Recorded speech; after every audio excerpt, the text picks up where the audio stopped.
Saqqara es la primera manifestación de los avanzados conocimientos en todos los campos de los sacerdotes de la Escuela de Misterios de El Ojo de Horus, cuyas ruinas llegan hasta nuestro tiempo. Allí se construyó la primera pirámide sobre la Tierra después del diluvio. Se usaron por primera vez bloques modulares de piedra para construir un edificio.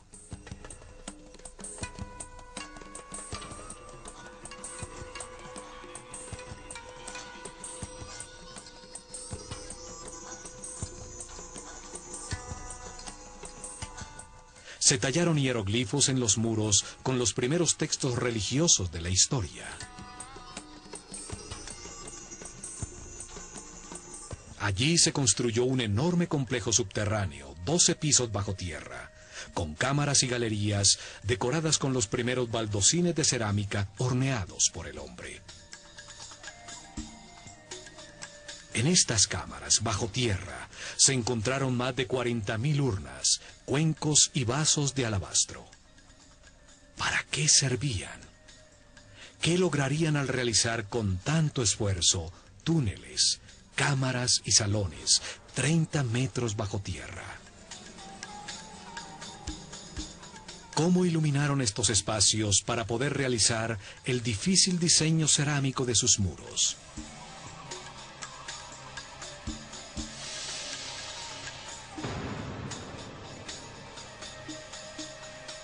¿Por qué las construcciones a ras de tierra son volúmenes macizos de piedra sin ninguna utilidad aparente?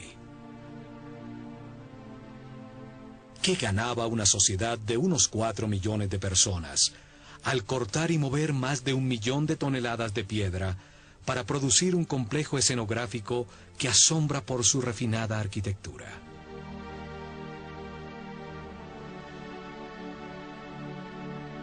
¿Para qué producir un trabajo tan elaborado de tallas en piedra, columnas, bajorrelieves y refinadísimos detalles arquitectónicos para adornar una fachada que no tiene nada en su interior? ¿Cómo pueden darse simultáneamente avanzadas tecnologías que aparecen por primera vez con algo tan inexplicable racionalmente? Saqqara es uno de los misterios más grandes de Egipto. Su historia nos revela las más increíbles respuestas. Comenzando por el genio multifacético, el fabuloso personaje que la diseñó y dirigió su construcción. El arquitecto Imhotep, cuyo nombre significa el sabio que viene en paz. Sumo sacerdote de la Escuela de Misterios de El Ojo de Horus, tiene uno de los lugares destacados en la historia del hombre.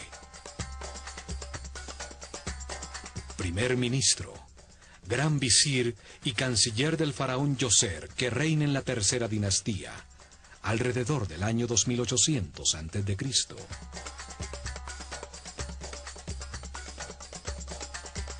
Imhotep nace un 31 de mayo, hijo del arquitecto Khanofer y de su mujer Kedronc. Unas pocas estatuillas lo muestran como un ser sencillo, vestido con la sobriedad de un monje. Padre de la arquitectura, pasa de la madera y el barro cocido a los bloques modulares de piedra. Diseña las primeras columnas talladas con flores de loto en el capitel, los más refinados detalles arquitectónicos. La armonía de Saqqara resalta su maestría. Fue el primer filósofo de la historia del hombre. Se dedicó a pensar y a analizar conceptos fundamentales como espacio, tiempo, volumen, la naturaleza de la enfermedad, la existencia de Dios y de la inmortalidad. Expresa la base conceptual de la civilización egipcia, como el movimiento de la conciencia hacia Ma'at, hacia lo justo, lo recto, lo armónico y lo equilibrado. Platón nos dice que la historia que le contaron a Solón los sacerdotes egipcios sobre la Atlántida se remonta a Imhotep.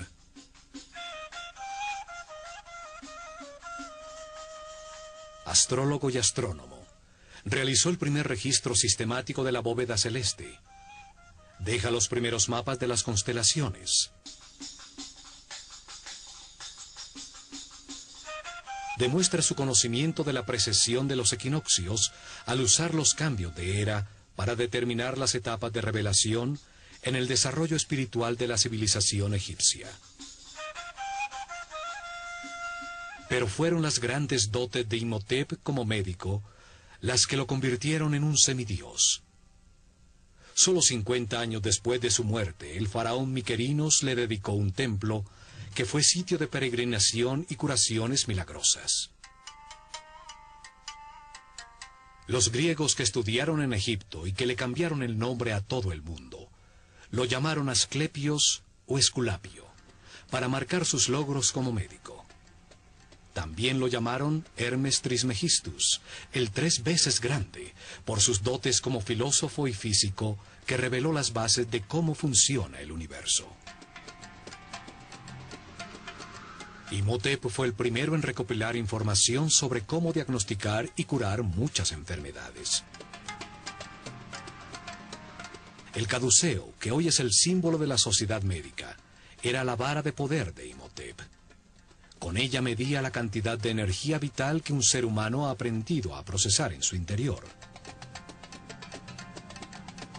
Así sabía cuál de los centros neurales o chakras utiliza para captar y procesar su energía vital y en dónde tiene imbalances celulares electromagnéticos. Curaba elevando la frecuencia vibratoria del aura o campo electromagnético personal. Esto restablecía el balance de los chakras, permitiendo que volvieran a suministrar la energía vital necesaria a los órganos afectados, la causa real de las enfermedades. El caduceo tiene 2 serpientes que se cruzan sobre los 7 chakras. Los centros neurales sobre la columna vertebral que captan y distribuyen la energía. Simbolizan las 2 polaridades de carga eléctrica y movimientos contrarios que dan lugar al universo dual. En su centro está una columna ondulatoria, formada por parejas de partículas con carga opuesta que se neutralizan y equilibran, la única manera para llegar a la iluminación. Representa al Kundalini, la fuerza vital que sube a través de la columna vertebral. Al desaparecer ese conocimiento, su forma se conserva como el símbolo para curar. Experimentos utilizando su forma como una bobina eléctrica han encontrado que tiene unas misteriosas características.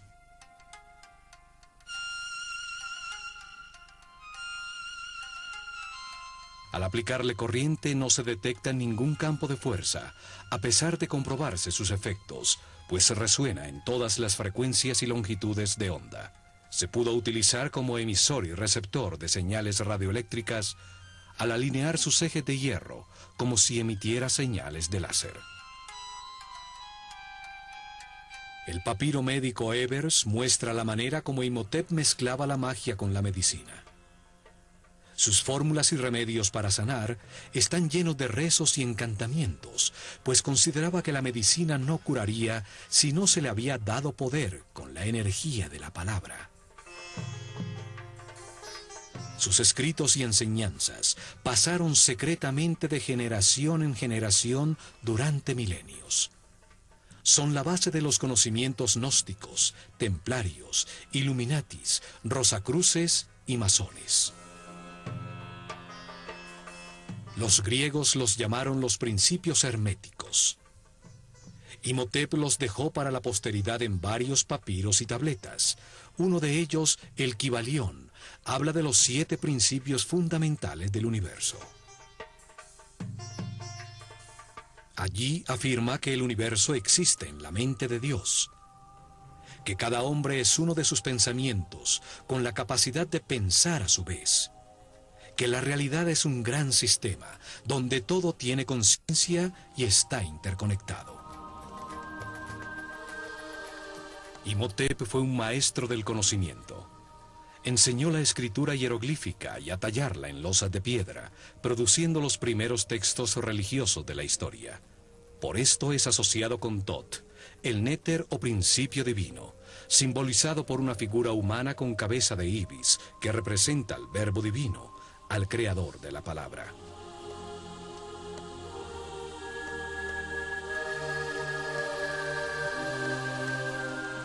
No hay duda que Imhotep fue un espíritu muy especial. El paso del tiempo lo convierte en un mito, asociado a la divinidad con distintos nombres. Tot, Mercurio, Quetzalcoatl, Esculapio, Hermes Trismegistus, el 3 veces grande. El término hermético se convierte en sinónimo de sabiduría secreta, la que una vez estuvo en las mentes de los sacerdotes del Ojo de Horus, uno de cuyos primeros sumos sacerdotes fue Imhotep, el sabio que viene en paz.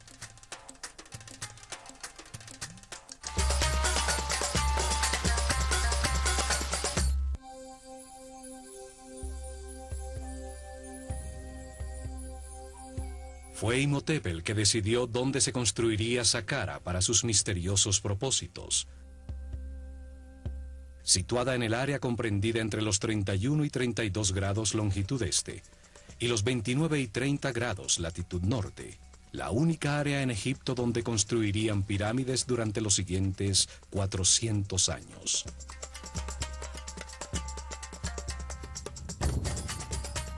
En una zona desértica a 14 kilómetros al sur del Cairo, al lado de Memphis, la desaparecida capital de Egipto. En Meidum, Awara y el Laún están las más al sur, y en Abu Rawash la pirámide más al norte. Sobre una plataforma de piedra que va hasta Giza, 50 metros por encima del nivel del río, hecho que garantizaba que el nivel freático de la zona no inundaría los trabajos subterráneos que tenía planeados. En una zona donde existen otras 8 pirámides menores, construidas en las dinastías 4, 5 y 6. Exactamente sobre uno de los nodos principales de la malla electromagnética del planeta, donde mejor se puede utilizar la fuerza de su energía telúrica para hacer vibrar una gran masa de piedra. En esta área ocurren los efectos electromagnéticos naturales más poderosos del planeta. Allí está localizado uno de sus chakras. Por allí pasa la corriente telúrica, la carga tierra negativa que lleva su energía vital. Un sitio mayor de confluencia de las llamadas Lee Lines, perfecto para que un gran volumen de piedra, con alto contenido de cristales de cuarzo, al vibrar produzca energía estática negativa por la fricción de sus moléculas. La atmósfera en este sector está cargada con 500 voltios por metro cuadrado de corriente positiva, 5 veces lo normal. Es un punto de poder en el planeta que aumenta los efectos energéticos de la pirámide que Imhotep construyó.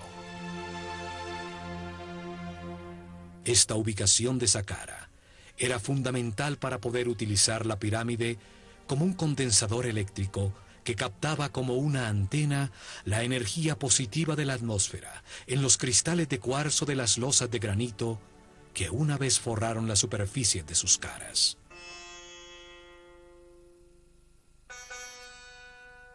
Saqqara significa el que abre y guía el camino. Su símbolo es el chacal que guía a los perdidos en el desierto hasta llevarlos a tierra cultivada, al sitio del hombre civilizado.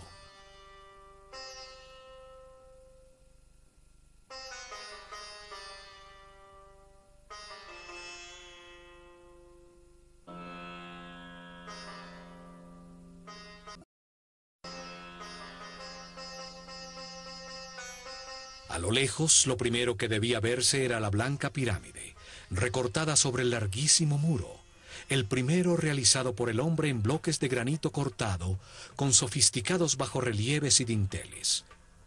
Una obra mucho más complicada que la misma pirámide. 130.000 toneladas de granito de Tura formaban un alto y especial muro de piedra. Rodeaba las 15 hectáreas del complejo, protegiéndolo del caos exterior, dándole una forma rectangular, ajustada exactamente en dirección cardinal norte-sur, paralelo al curso del Nilo.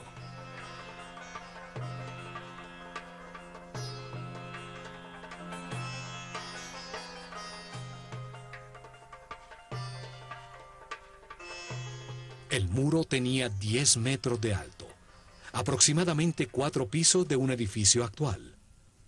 550 metros, 5 cuadras y media en línea recta de norte a sur, y la mitad exacta de esta distancia, 275 metros de ancho de este a oeste.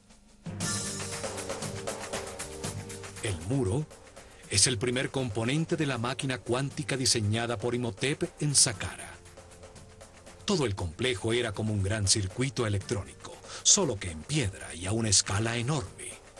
El muro actuaba como un cordón electromagnético que aislaba todo el complejo, cerrando y protegiendo el circuito. Para realizar su cometido no necesita de cables eléctricos, solo que las moléculas del material que le da forma tengan un alto contenido de cristales de cuarzo. El granito de Tura, un sitio muy cercano a Saqqara, tiene un gran contenido de cuarzo. El cuarzo organiza sus moléculas en tetraedros, una de las 5 formas básicas que organizan la materia, llamados sólidos platónicos. Al vibrar con el planeta, las caras de los tetraedros se friccionan entre sí, produciendo una carga eléctrica.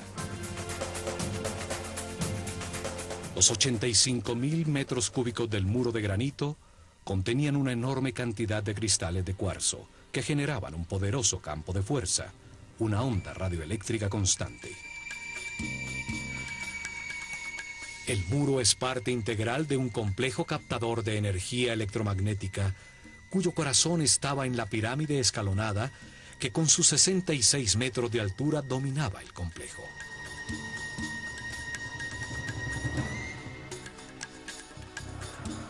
La forma del muro es sorprendente. Entraba y salía para producir bastiones y pórticos a intervalos regulares. Bajorrelieves verticales enmarcaban los pórticos que embellecían y regularizaban el conjunto, produciendo una sensación de armonía con un estilo arquitectónico casi ultramoderno.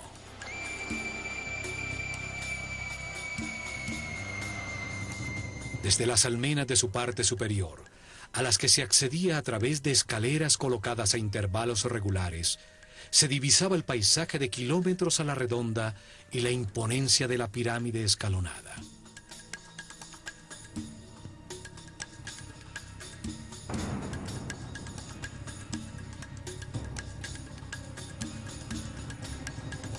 No solo es la primera construcción monumental en piedra tallada del hombre, sino que además tiene una serie de detalles arquitectónicos que indican una maestría y un conocimiento que nunca fueron superados en todo el desarrollo posterior de su civilización.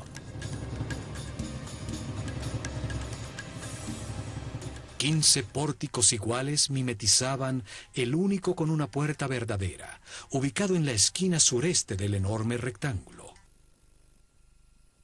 Acceso que solo permite entrar uno por uno a los visitantes de Saqqara.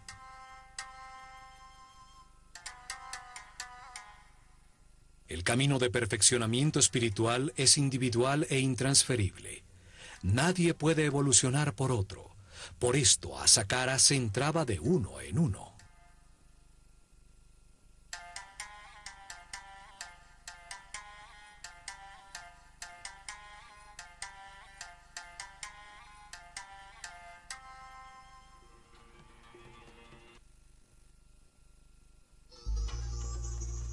Un muro tan alto, con 14 pórticos falsos y uno solo verdadero, una entrada tan estrecha, pareciera haber sido diseñado con propósitos de defensa. Sin embargo, Saqqara nunca tuvo una puerta en su única entrada. La tecnología aplicada restringía el acceso a los seres con mentes primarias, con un aura o campo eléctrico personal cargado negativamente. Desde el largo corredor bajo el muro y a lo largo de toda la galería de las 48 columnas, Existía un poderoso campo de fuerza que amplificaba los sentimientos del visitante. Si había odio, miedo o inseguridad en sus corazones, su propia angustia amplificada les impedía el acceso.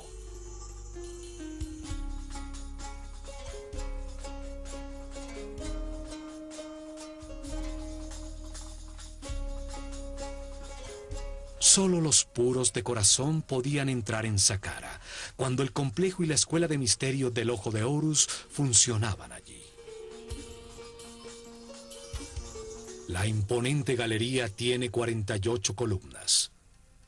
Su forma esotérica es la misma del DNA humano.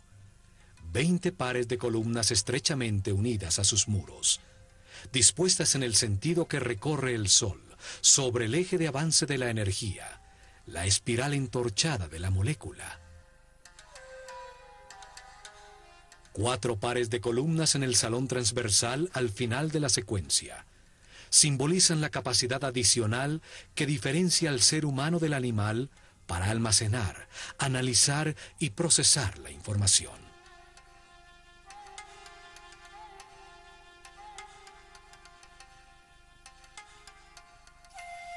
Las columnas totalmente moduladas y con 7 metros de altura estaban dispuestas con una serie de principios arquitectónicos que se repitieron miles de años después en Grecia, en el Partenón. Cada columna tenía la forma de un haz de papiros. El cilindro tenía una ligera convexidad y se estrechaba en su parte superior, acentuando su verticalidad para engañar la vista, que sin este truco las vería curvas desde lejos. El restaurador de Saqqara, Jean-Philippe Loé, también encontró que en la profundidad de la galería, las columnas más lejanas estaban ligeramente más distanciadas entre sí, aumentando la perspectiva y produciendo la sensación que la galería era más grande.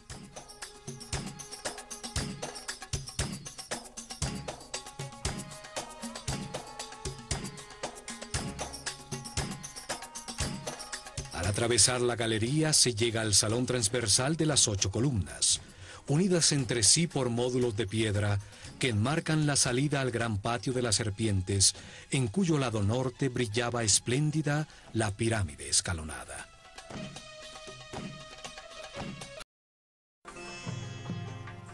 En la segunda etapa, construyeron sobre el complejo subterráneo una pequeña pirámide escalonada.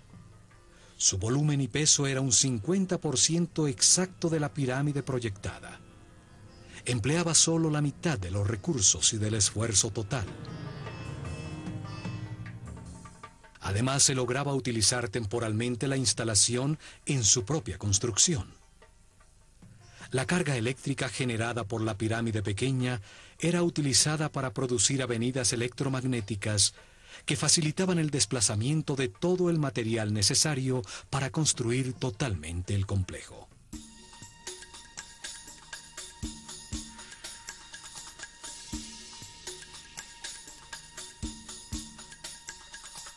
Partiendo del frente de la pirámide, se colocaban a distancias regulares una serie de pilares llamados Yed, que transferían del uno al otro la carga de iones negativos generados por su masa en vibración.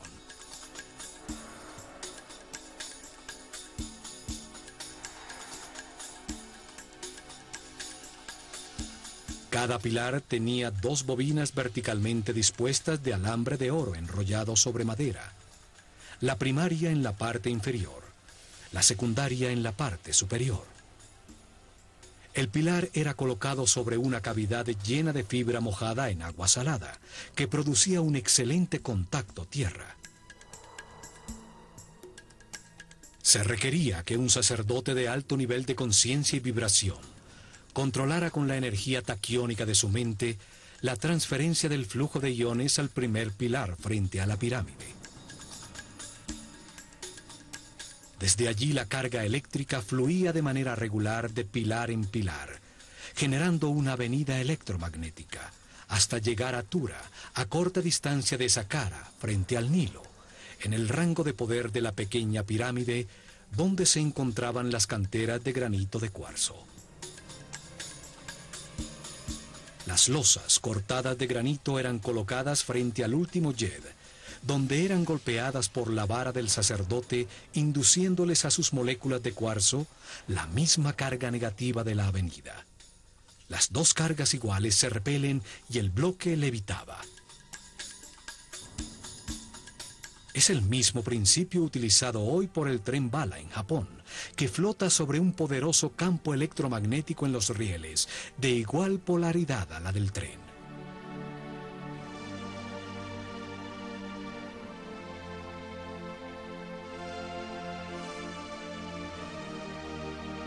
Así, con la primera línea de transporte electromagnético, pudieron mover fácilmente toda la piedra que necesitaban en la tercera etapa. Las 425.000 toneladas de piedra para ampliar la pirámide y las 135.000 toneladas de granito de Tura para el muro exterior.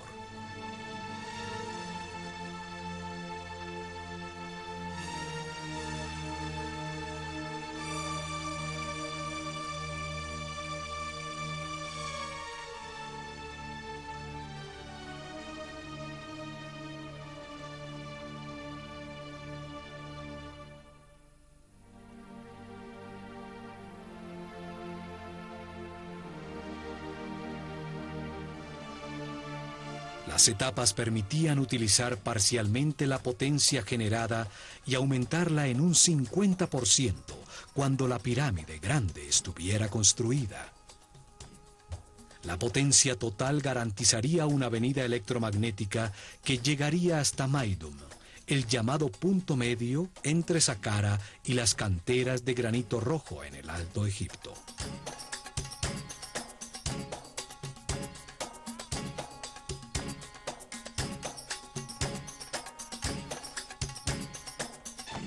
Tecnología y conocimientos heredados de los atlantes, basados en principios de mecánica cuántica que nuestros científicos apenas comienzan a entender. En el próximo programa, continuaremos analizando a Saqqara. Veremos la disposición y sentido de todo el complejo subterráneo, construido para dar forma a una poderosa máquina cuántica que aceleró la evolución de los iniciados. Al examinar este camino, que llamaremos el camino cuántico hacia la luz de la conciencia, veremos que este proceso evolutivo ha sido enseñado por distintos maestros superiores. Uno de ellos fue el Maestro Jesús.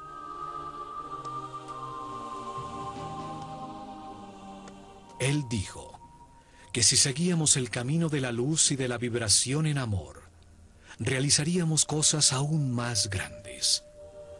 Se refería a la utilización de las partículas subatómicas de la luz, la energía taquiónica, la fuerza creativa que dio forma a este universo.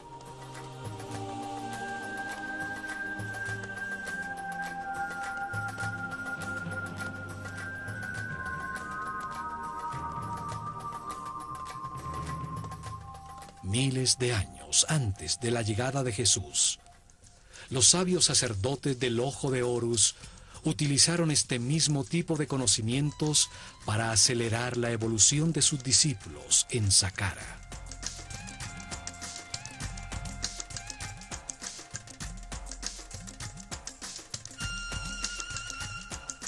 Construyeron masivas formas piramidales, máquinas cuánticas para la producción de columnas ondulatorias de energía, que utilizaron para elevar la frecuencia de vibración de los iniciados. Dieron forma a un centro de comunicación con las dimensiones superiores, que permitió a los discípulos más avanzados verificar el camino de la luz, recibir información de seres más evolucionados, de maestros superiores.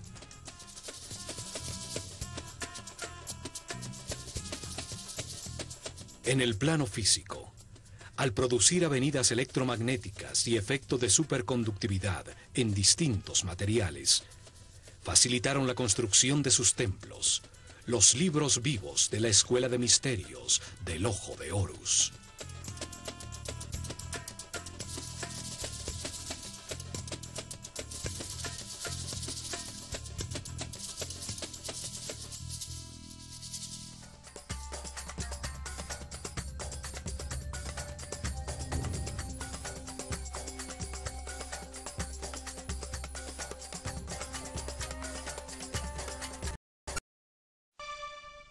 al norte del patio de las capillas falsas, exactamente al este de la pirámide escalonada, están las llamadas Casa Sur y Norte, dos construcciones mucho más grandes pero igual de falsas.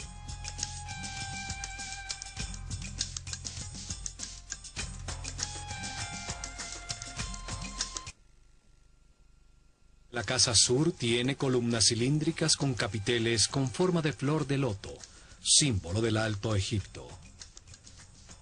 Un estrecho corredor tiene en una de sus paredes el grafiti más antiguo del mundo, hierático, con comentarios que hacen referencia al faraón Djoser de visitantes durante la dinastía XVIII. La fachada de la Casa Norte tiene columnas con papiros, el símbolo del Bajo Egipto, el delta al norte del país. Aquí, durante la ceremonia del Heb-Sed, el rey recibía la corona roja que simboliza su autoridad sobre ese territorio.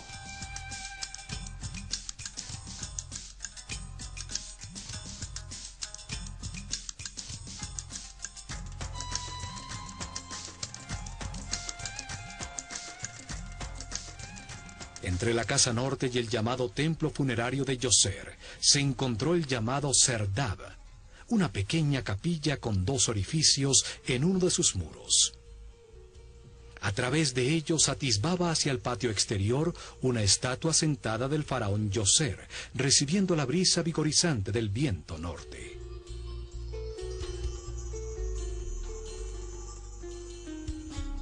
La figura con el imponente Nemes en la cabeza, cuyos ojos incrustados de cristal se perdieron, es la primera imagen tridimensional de tamaño natural de un monarca egipcio que ha llegado hasta nuestros días.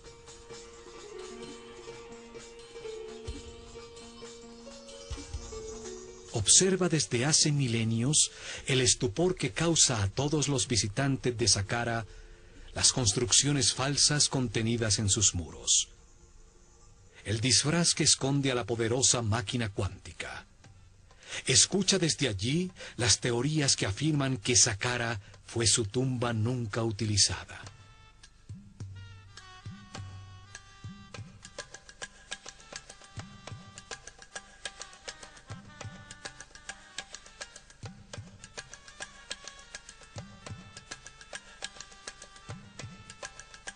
A su lado se encuentran las ruinas del templo adosado a la pirámide, con su único acceso hacia el este, que a través de intrincados laberintos de estrechísimos corredores conducía a dos patios abiertos, uno de los cuales escondía la puerta a la verdadera Saqqara en las profundidades de la tierra.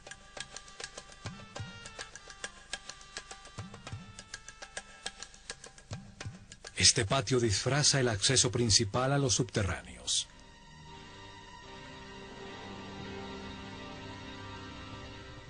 Este esquema de un templo adosado se repite en las pirámides que se construyeron en los siguientes años.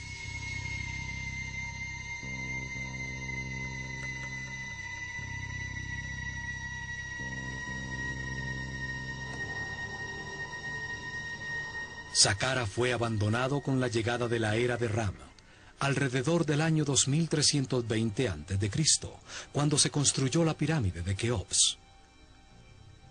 El conocimiento sobre los accesos a las cámaras y galerías subterráneas se perdió en el tiempo. La piedra de sus muros fue utilizada como material de construcción.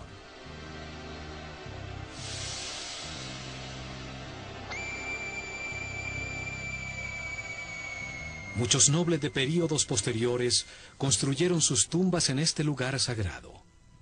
Hoy se cree que fue un cementerio y que el complejo original es la tumba del faraón Djoser. En la dinastía XXVI, en la decadencia de la civilización egipcia, ya nadie sabía que el templo adosado escondía la entrada a su cámara principal.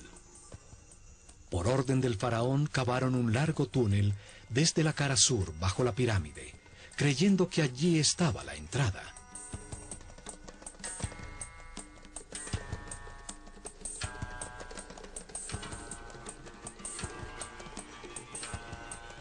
Perforaron la durísima roca, dejando columnas en piedra para evitar que el túnel colapsara.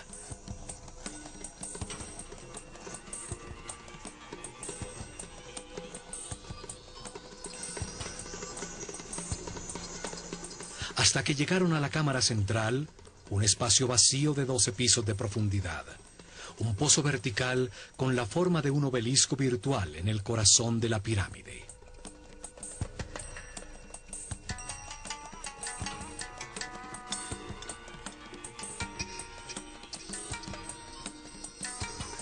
Desde allí descubrieron que el acceso original estaba realmente en la cara norte de la pirámide y pudieron entrar a todo el complejo de galerías subterráneas.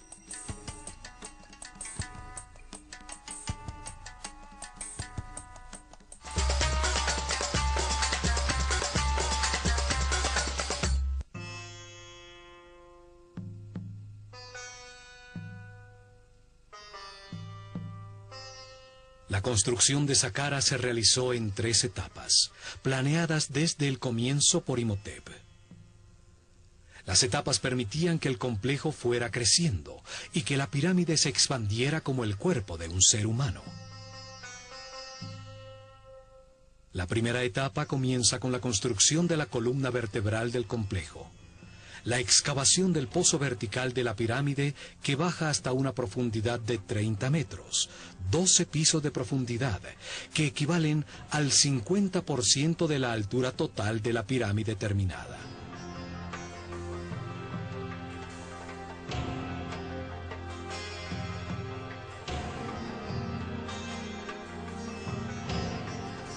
A esa profundidad cavan cientos de metros de túneles y una serie de cámaras y galerías que son parte fundamental del sistema.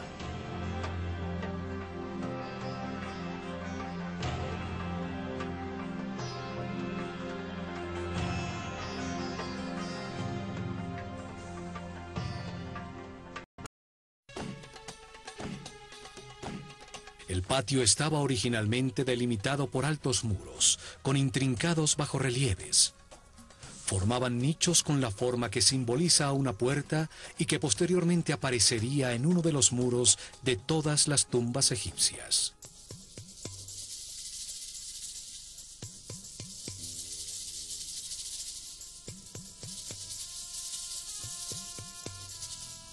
Cada puerta estaba rematada por un friso horizontal, decorado por una cobra.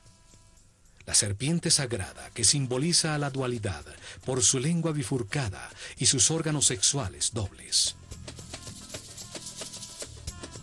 La serpiente simboliza también la determinación para alterar la existencia, de comenzar un viaje evolutivo decidido por sí mismo, de tomar sus propias decisiones. Es la fuente y origen del movimiento.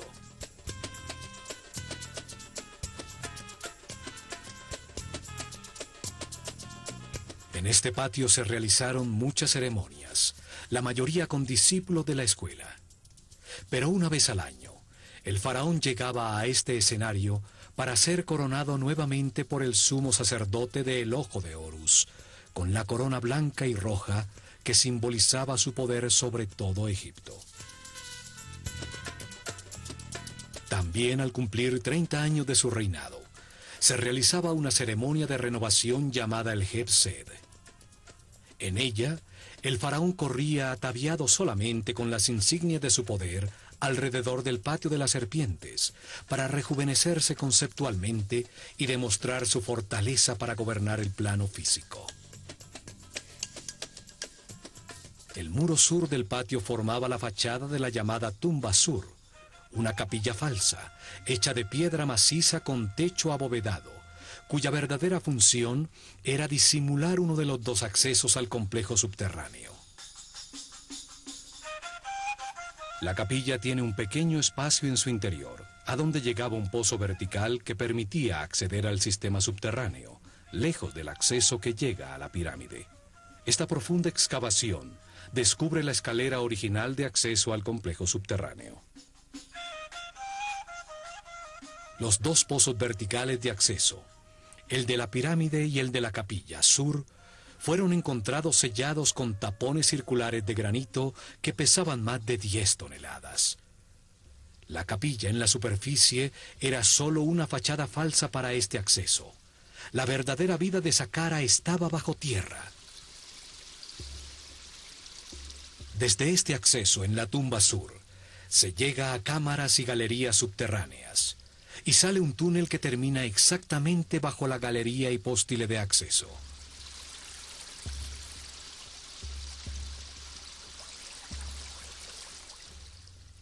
La planta de todo el complejo parece el procesador central de un computador.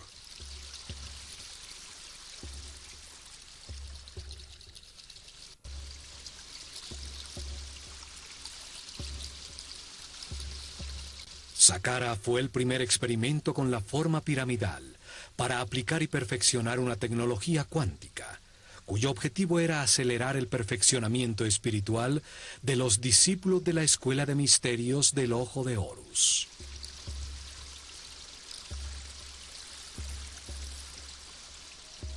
Durante 400 años se construyeron alrededor de 100 pirámides con formas, tamaños y materiales distintos, hasta que perfeccionaron el diseño y se construyó la Gran Pirámide de Keops. Conocimientos heredados de la civilización atlante para convertir masivas formas piramidales en máquinas cuánticas para la producción de columnas ondulatorias estacionarias de energía que permitían elevar la frecuencia de vibración de los iniciados.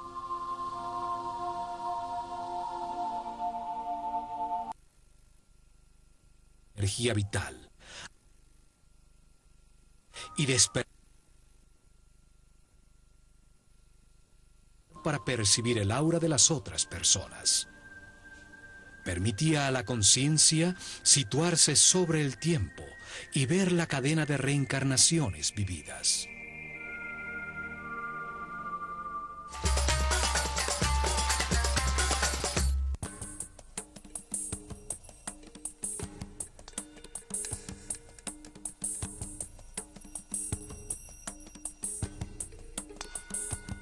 En el lado por donde sale el sol, en el patio de las serpientes, aún permanecen erguidas 3 columnas que formaban el centro del llamado Templo Real del Heb-Sed, un pabellón utilizado por el faraón y los sacerdotes del Ojo de Horus durante las celebraciones.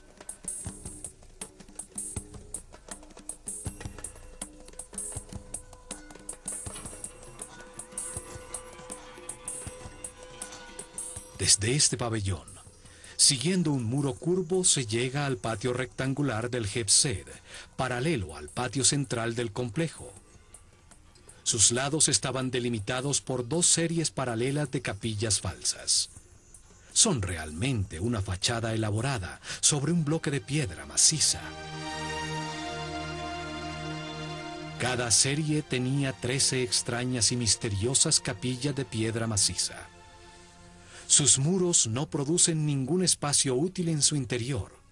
Son solo una fachada escenográfica, elaboradísima, con refinados detalles arquitectónicos. Su forma disfrazaba el verdadero propósito de todo el complejo y el intrincado diseño de cámaras, túneles y galerías subterráneas diseñadas como un enorme circuito electrónico para producir un vórtice electromagnético. Frente a cada capilla falsa, a través de un estrecho y tortuoso pasaje, se llegaba a un pequeño santuario exterior, donde estarían las representaciones simbólicas de las fuerzas tutelares de Egipto, la Eneada divina.